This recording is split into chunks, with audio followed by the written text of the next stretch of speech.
Welcome to Blackbriar Gaming. Today, we're going to look at the new article about the soon-to-be-released Legion Imperialis. A couple of days ago, I did a video with a bunch of questions and conjecture in there. Well, most of those questions have been answered in the article that we've gotten today. It looks like people are hungry for epic heresy content, and I am keen to chat about it, so let's get into it. The article today is called Legions Imperialis. It's Legions with an S. Okay. A closer look at the Legiones Astartes. Let's read through it. It's the Horus Heresy. Yep. Brother fighting brother, comrades at each other's throats, the galaxy split in twain, very good. The battlefields of Legions Imperialis are home to many factions, but only two sides, loyalists and traitors. And this was the issue I was having in the article that I was looking at a couple of days ago. Yes, we have the two factions, the two sides, but do we have Legion rules within them? Well, the answer is yes, people, and today we get to look at some of those rules, which is really nice. But moving on at a slow pace, because before we get there, we get to look at a bunch of units. These warring allegiances have mustered a disparate collection of very different forces, of which there are 4 represented initially. Nice to know. The Space Marines, of course, you got human soldiers of the Solar Auxilia, the strategic assets of the Night Houses, and Titan Legions. Now that initially is cool. It means we will have other forces. Just the names are weird. Collection of very different forces, 4 represented initially. Yep, so we're going to have other different kind of factions eventually. Probably Mechanicum will be one that they will get off the table as quickly as possible. I dare say we'll say some demons, hopefully. Some other kind of humans that aren't Solar Auxilia, so your militia. But I think Mechanicum. Mechanicum's the big one that they'll be focusing on getting to us as soon as possible once they get these 4 factions pretty much sorted. And of course, Night Houses and Titan Legions, they don't need anything more. They're just fine. So it's all about getting the Legions and the Solar to a nice point where they're playable and interesting. And then I think we're going to be seeing tiny little Mechanicum forces, which is so cool because Mechanicum is such an awkward army. Let's scroll off a bit so we can look at this gorgeous picture while we talk. Mechanicum are such a difficult army to do in 28mm for various reasons. How expensive they are, of course. There's no plastic models at the moment. They're all resin. So not a cheap army to build. Not an easy army to build in regards to actually putting them together either. They are so spindly and such old school models that putting them together is it's a pain. They're not a lot of fun. Transporting them is fraught with danger. Mechanicum in 28mm, what a pain, but they have such cool units. A lot of them are so big. There's such cool giant stuff out there for them, of course being the Ordinatus. The big engines, the big ones on tracks with the really cool giant Mechanicum weapons on the back of them. I'd love to see some of that. We have seen it previously in old school Epic. They were represented. So seeing them come out again in plastic in the new kind of 8mm would be just amazing, and they'll look so cool on the battlefield. The really big robots are, of course, the Thanatar and the Domitus of Mechanicum. They're so expensive to get on the table, both from a money and points cost, whereas with a scale like this, you can run just hordes of tiny robots that aren't so tiny, running across the table and doing cool stuff. So Mechanicum, really looking forward to it. But let's not get too far ahead of ourselves. Let's look at the Legions. So we get to look at some units today, which is just awesome. So reading through Forces of the Legions. Space Marines bring mobile heavy infantry and hard-hitting tanks to the fray. Like everyone, their models are deployed in detachments. Groups of model whose stats are represented by datasheets. As well as the Legions Imperialis rulebook, these can be found in helpful decks of detachment cards, which lists the detachment's point cost, standard size, and any upgrades you can add on one side, and their stats, weapons profiles, and special rules on the other. You use the first side when building the army, and the other while playing. This is neat. I love cards in a war game. I play a lot of Atomic Mass games, formerly FFG games, and they've got cards for everything, and it just makes it so much easier to play when you're not having to flick through a rulebook. You've got all your cards in front of you, laid across your side of the table, and you can just refer to them very quickly, very easily, as you need be. It is saying that we will get all of these unit stats for the original releases in the rulebook, which is nice. It means one rulebook, not multiple like we saw with the initial Heresy release, where you had to buy essentially 3 books to get started, which was a little rude and not particularly cheap. Whereas here, it looks like that one rulebook that comes in the starter set will have all the information you need to get forces onto the table. Great to see. Love the idea of cards and having them impact army building, as well as ready reference sheets as you play on the table. But now we get into the actual cards themselves. So the first one we can see here is the Legion Terminator Detachment. Infantry 1. That's interesting. I'm not sure exactly what that 1 does or how it interacts with things yet. If we get down to the Kratos, you'll see it's vehicle 2. I thought maybe it was to do with the amount of models or bases or detachments, but it's kind of not, because, yeah, anyway, I won't get deep into it. I found these cards quite confusing, and I'll say why as we go. And it may just be that I'm reading too far into it. We'll wait and see. So a Legion Terminator Detachment consists of 4 Legion Terminator models. Now, at first I thought maybe that meant the tiny little models that you put onto a base. I don't think it does, because everything we've seen so far has 5 Terminator models on one of those bases. So I imagine what it's talking about here, when it says a Terminator model, it is referring to a base. That is a base that goes on the table with a collection of miniatures on top of it. In the case of the Terminators, what we've seen is 5 tiny little Terminators on a base, which would equal 1 model.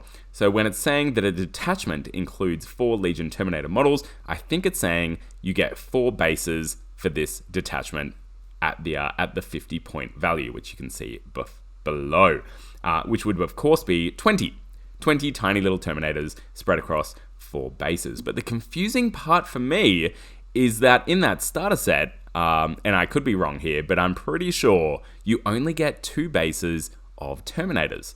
So from that starter set, you don't actually have enough Terminators to form a detachment, and that doesn't seem right to me. Something seems off. Now, it wouldn't be the first time, of course, that GW have included miniatures in a starter set that aren't necessarily playable. We've seen all kinds of shenanigans over the days, but it would be very strange for that starter set to come out and the Terminators not be playable as they are within it. So I feel like there's more, that maybe I'm missing something. Maybe there's more information to come out on what that looks like. Maybe you will have to combine 2 starter sets to get some playable Terminators, or do some swapsies for Solar for Legion with your mate. That doesn't seem great. Wait out to see there. I'm not going to make any firm, hard assumptions there. We'll wait and see. But getting into the stats themselves, the Legion Terminators, the movement I was talking about the other day, actually, is that I'd really love to see kind of that 6-inch around movement piece for infantry, and here we have it. So the Terminators are moving 5 inches, which is great, because their weapon range, short, kind of medium range weaponry, is only out to 8 inches. Your standard bolter is only shooting out to 8 inches.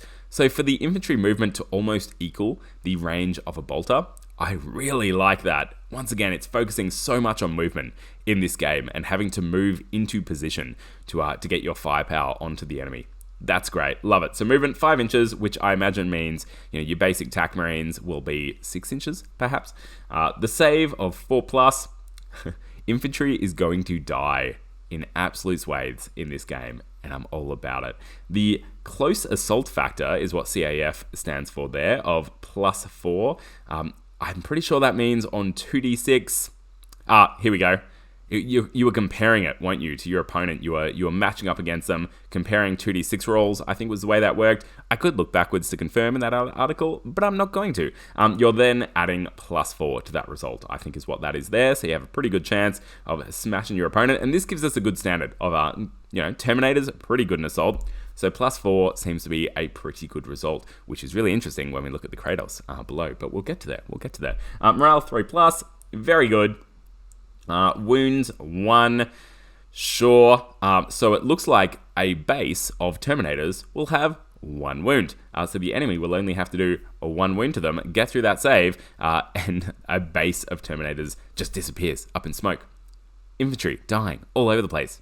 Good, as it should be. The bolters, we've kind of seen a bolter before, so that's fine. It'd be interesting to see how the combi bolter is different to your regular bolters. I think accurate is the trait there. That'll be the differentiating factor, which represents, I guess, that twin-linked piece. And then special rules, bulky. So they're going to take up space in transports. Moving them around in rhinos probably won't be a thing, nor should it be. They've got deep strike, which I love. Heresy Terminators, of course, do not have deep strike as standard, which is a bit of a pain, because Cataphracti, they're so slow. They're so very slow. So having deep strike standard on Terminators, love to see it. Implacable, which is all about only withdrawing from combat if you want to. Well, it's written a little later on. You can see it down the bottom of the screen just there. Invul save, only 6+. Love that. Not the mighty 4+ that you see in Heresy, and that's because I imagine other bigger units like Titans and whatnot, with all of their void shields, they're going to be getting some better invul saves. So the lowly infantry, they only get, even though they're mighty Cataphracti Terminators, they're only getting a 6+. Which means, I dare say, if we get Tartarus Terminators, they'll be a 6+ too. No differentiator there. I'm okay with it. We're looking from a high vantage point here, people. The differentiation between infantry will be a lot less than we see at 28mm, and that's absolutely fine, because infantry is just there to die, and we'll see why when we get to the points value. And steadfast, we don't really know what that does, but I imagine, yep, no, I'm not even gonna guess. We'll wait and see. Now, this is the bit where it gets a little confusing. So a Legion Terminator detachment, points value 50. That's interesting. So I was talking the other day about what kind of points we'd see at infantry. Notably, it would, I imagined, be less than we would see in Heresy. So a 3,000 point battle, which is kind of the standard number they're giving us for Imperialis. The infantry would probably be cheaper. Now, I didn't expect them to be this cheaper. So for 20 Terminators, essentially, or 4 bases of Terminators, you're paying 50 points. That's wild. Tact Marines are no doubt going to be less. Support troops, less. It means you could have just at 3,000 points, an absolute sea of infantry running across the table. 100 Terminators, right? So a full company, however you want to describe it. 100 Terminators is only going to set you back 250 points of your 3,000 point allotment. That's so cool. These games are going to be absolutely huge. We're only looking at 4 wounds worth of Terminators here, right, for 50 points. So it's not like the game's going to drag on, and that's only 4 dice you're rolling to shoot too.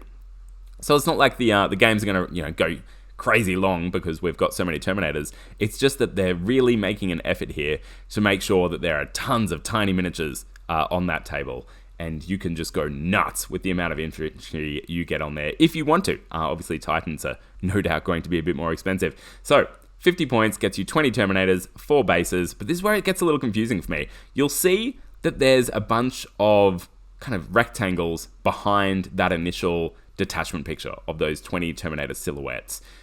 But that's confusing to me. Here it says, a Legion Terminator detachment can purchase one of the following upgrades. So you can increase the detachment size by 2 for plus 15 points. Now, I imagine that is 2 more bases, which to me would be 10 Terminators, or increase the detachment size by 4, which would be 4 bases, which would be another 20 little Terminator miniatures.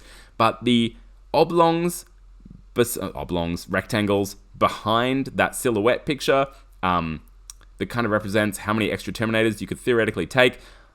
There's 4 rectangles there. I imagine each should have 20 Terminators on it still. And that's implying 16 more bases of Terminators, unless my numbers are incorrect there. So I'm just a little confused what those rectangles are meaning. Maybe they put in too many and that was a mistake. I have to assume that you get 4 bases of Terminators in a detachment, and you can go up to another 4 bases of Terminators for 8 bases in total, which would give you 40 little Terminator miniatures within a detachment at its max size. I assume that's what it's saying. I might be wrong. The rectangles are throwing me off, confusing me, convincing me my assumptions might be wrong, because when we look down at the vehicles, it makes a lot more sense. Maybe it does. maybe it doesn't. We'll get there. But either way, I'll leave that for now. I'm just a little confused. Maybe GW put some more rectangles in there than they meant to. But if someone understands that a little better than I do, please put down in the comments where I'm getting that wrong and what's going on. But we get down here. This is just talking about the rules I already talked about before. We won't go into it. Let's look at the Kratos now. So this is our first view of what a vehicle looks like. Sorry for the wonky screen there. Here we go. So it's got a 2 in that vehicle slot. I already said that's a little confusing to me. I thought it might mean the 2 miniatures, but it doesn't necessarily increase. Maybe it has, I don't know. I'm not going to get into it. Let's look at this thing. So it has a save of 2+. So immediately this is how they're resembling armor in this game, is you're going from a save of 4+ with the Terminators. I dare say TAC Marines are at the 5+ or 6+ piece.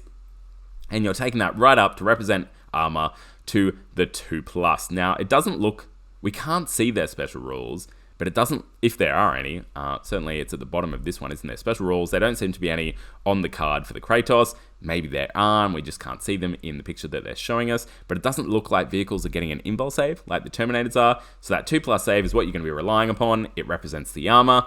The movement is up to 8, so tanks are moving a little bit faster, but not that much faster, than the infantry, which is just fine, because in combat, tanks don't move super fast, just FYI, they progress with the infantry. So that's good. I actually like that. I would have been really sad to see kind of a 12 or 14 or 16 movement on these tanks, and then flyers and jet bikes not having enough room to differentiate without it becoming ridiculous. So 8 movement, happy with that. This is a heavy tank. Rhinos, maybe they go 10, because they're a little smaller, a little lighter, a little faster. Wait and see. Close assault factor is where this gets interesting. So the close assault factor of the Terminators up above was +4. Close assault factor of Kratos is +3. So obviously, once you get into base to base, that's not necessarily meant to resemble fighting hand to hand, I suppose. It's simply meant to resemble you getting right into the enemy up close and just smashing them, which is really cool. So tanks getting into base to base, it won't be the end of them, which is good, because nor should it be, because with this game, because things are going to be so all over the place, there's going to be so many miniatures going on, it would be hard to keep your tanks back behind a line, and it'd be a little sad if you're worried about your tanks getting ambushed by infantry and having to keep them far back. But in this case, you don't care. Your Kratos, they're getting right up there, and they're smashing right into those enemy infantry bases, and they're taking them on with a really decent close assault factor, just 1 less than the Terminators, which is so cool.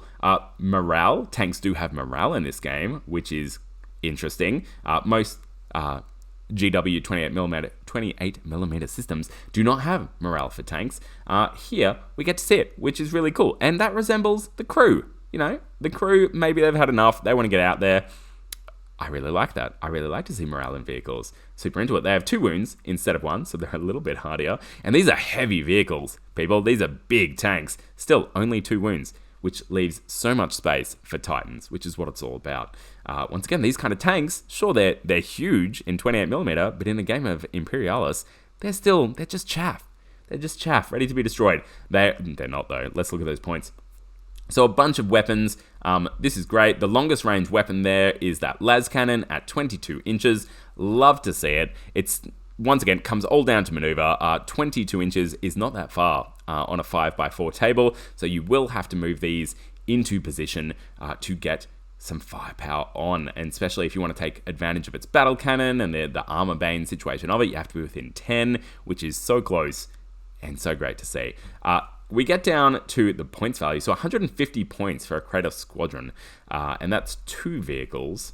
As you increase its detachment size, that goes up. Of note, and this was the case with the Terminators too, I wanted to talk about this, is that the more you buy, much like in Heresy, the better the value becomes. So while 2 cost 150 points, if you increase the detachment size by 1, you're only spending an extra 50, which would mean of course, you're adding just 1 vehicle there. So it's not you're adding an extra squadron, which once again means the rectangles, little confusing. Why are there 4 rectangles there?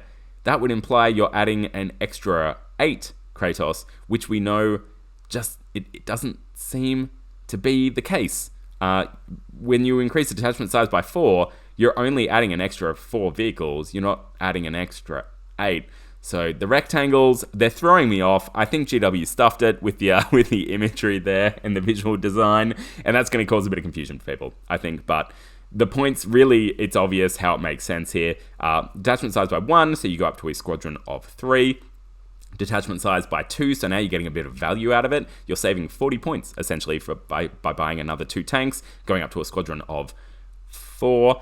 You can't increase detachment size by 3. That's interesting. Just for funsies, why not? Increase it all the way up to 4, in which case you're getting another 4 Kratos. It's costing you an extra 200 points, and you're getting a bunch of value now. So that would cost 300 points if you were doing it by the original points value of the tanks, but you're essentially saving 100 points here by going up to a detachment size of 4. So big units is going to be what this is all about. Maxing those units out. GW love to sell minis, and that's why they're doing this. So that will give you some value, some efficiency, and GW in this game are encouraging us to have big units of things as opposed to small ones running around, which is good, which is fine. Very good. No one likes games with lots of small units running around, causing mayhem and drawing the game out and making it longer. Now, the Kratos is one of the heaviest tanks. Very good, 150 points. Talked about that. Comes range of weapons. Yep, blah, blah, blah. What I'm interested in is bringing structures tumbling down. The last 4 words of that paragraph. That implies you can destroy structures, which is really great. I would be really interested to know if that includes, just the bunkers or fortifications. What did they call them? There was a certain word in the formation. Nah, haven't got it. Either way, whether you're just destroying the fortifications of your opponent, or if you can actually use weapons to destroy terrain. Of course, the terrain that GW develops at this scale, there we go, they have the Together Civitas, whatever it is, Imperialis maybe. They have those buildings that are fully formed and not damaged, and then they have the ruined versions of them. So what I would love to see is that you can use your vehicles to blow up buildings, or your heavy weapons, I should say, to blow up buildings and replace those fully formed ones with the ruined versions. Wouldn't that be fun? It would mean you would have to buy extra buildings, which GW would love. But it would also be really cool. So if a bunch of infantry are hunkering down in a building, you just blow that thing up, turn it into a ruin, cause some mayhem for them. That would be really interesting to me. So we'll see if that's the case, or whether it's just fortifications. We then get into the Thunderhawk gunship. So movement 25, straight away. Love to see it. So this thing is moving so much faster than the Kratos. It's moving more than 3 times as fast. Look at me with my maths. And I imagine other aerial vehicles are going even faster. The Thunderhawk, in comparison, is quite heavily armored, quite slow and ponderous compared to something like the Xiphon, for instance. So, as I suspected, we are seeing here with the aerial units, they've left so much design space for themselves by having smaller movements up above. That means that aerial units become really impactful, really useful for getting forces from one side of the battlefield to the other, and outmaneuvering an opponent suddenly becomes an actual tactic. Love to see it. So, serious weapons on that Thunderhawk, that's great. It's going to do a lot of damage, but also not too much damage. Let's see, the turbo laser, for instance, which is an absolute monster of a weapon, it's only 2 dice, right? So you're only going to theoretically blow up a couple of tanks with this thing. So it's not outrageous. It's just doing what you kind of want it to do. However, so much more firepower and impact on the battlefield than its Heresy version. So that's nice.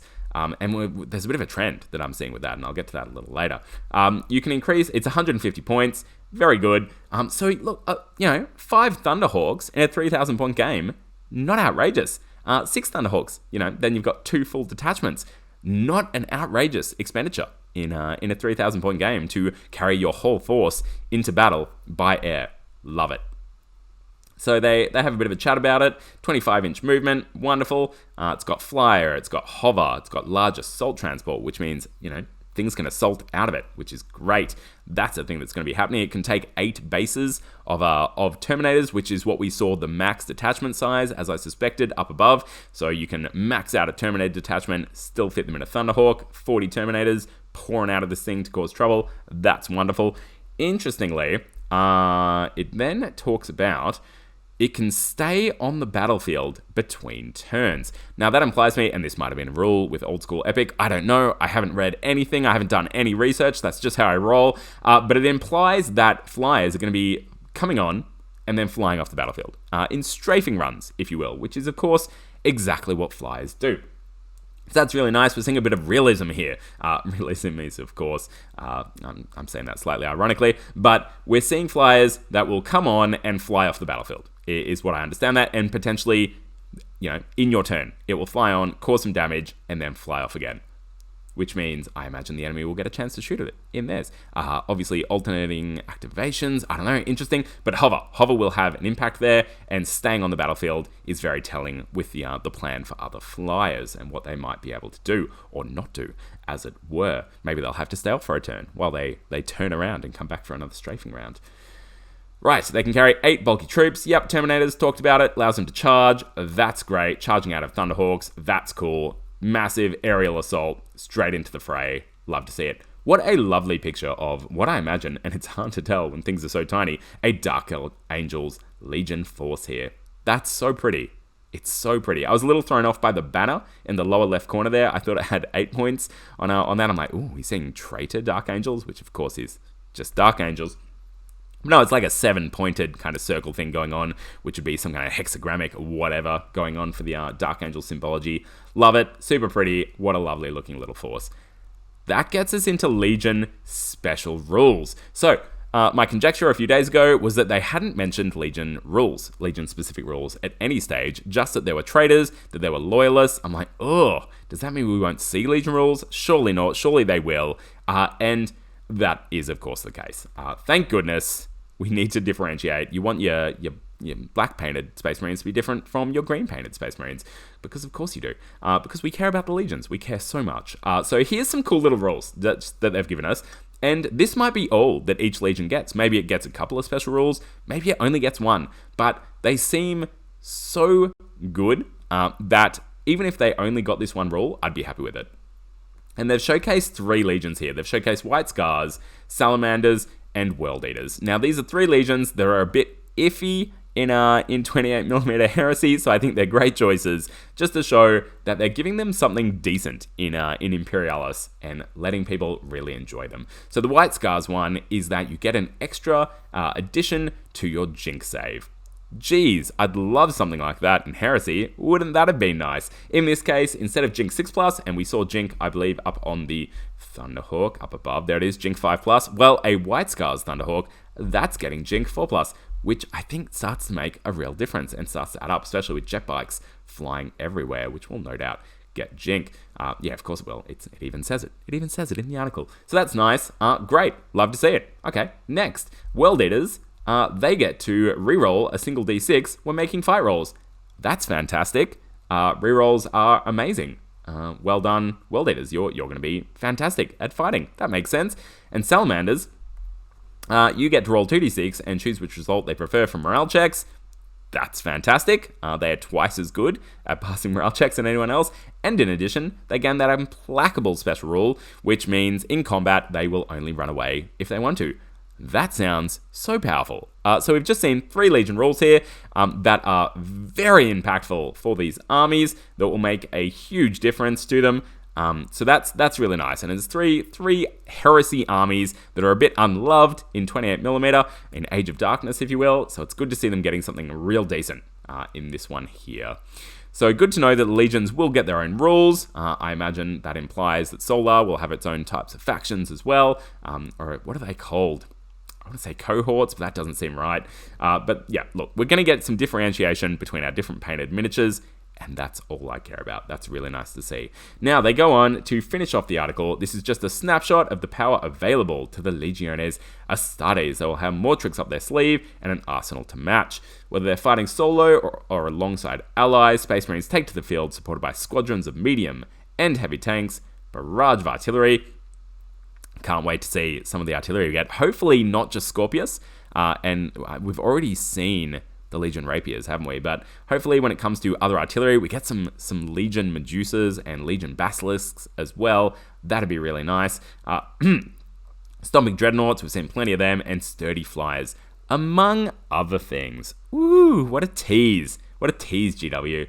Let's see what else is coming for the Space Marines. I dare say everything we have in the Heresy rulebook, we will get to see on the table, which will be really nice. Legacies, we'll wait and see what comes from Legacies, probably minimal. I think among those other things, they're talking about jet bikes and land speeders, which I don't think we've had revealed yet. So, and they don't mention them in that sentence, do they? So among other things, I think that in a few days or a week's time, we will see the reveal for jet bikes and land speeders and Xiphons. Maybe they'll all come in the same box as a little, fast box of fun.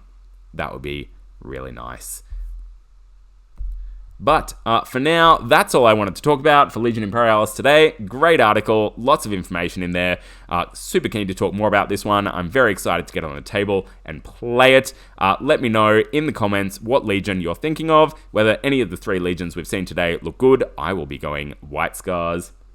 I've always wanted to do a 5th Legion force, and now is my chance. I think 8 mil, it's 8 mil, isn't it? It's not 6 mil. 8 mil or epic scale will be the perfect way to do a White Scars army. So let me know in the comments what Legion you're thinking of, whether it's World Eaters, Salamanders, White Scars that we've already seen, or what other forces you're interested in, and what rules you're hoping they get now that we have a bit of an idea of what these Legion rules look like. Importantly, make sure to keep rolling those dice and getting hyped for Heresy.